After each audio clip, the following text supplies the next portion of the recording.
Ladies and gentlemen, I want to share a little bit of an unpopular opinion with you. If your intention is to provide food security for your family, growing vegetables like this isn't necessarily the solution, although this probably could feed a family. This is an overgrown kind of zucchini. But this last weekend, we held a dinner under that pergola, our second harvest dinner here at the farm. Hosted some of our friends that flew in from the States and all over the place to come join us, which is always a privilege. And one of my friends came up to me and shared that she loved the farm and she too wanted to get a farm of her own for food security reasons.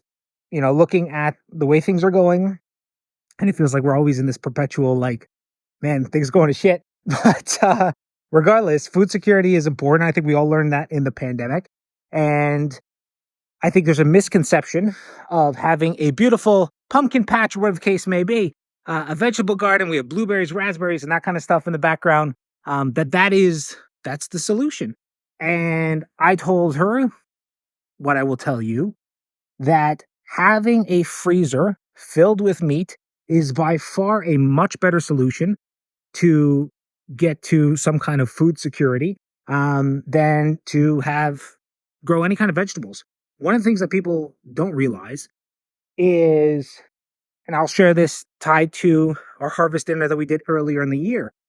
My intention for that dinner was to provide as much vegetables and produce and that kind of stuff from our farm to kind of source for the dinner. And when the dinner came around, for example, beans, I had beans that were ready 3 weeks before the dinner, and then beans that were ready about a month after the dinner. So we actually weren't able to source our own beans for that dinner. And that's one of the unpredictable things when it comes to, just trying to grow. You're not going to get, vegetables throughout the season per se. Our growing window in Canada can be rather short.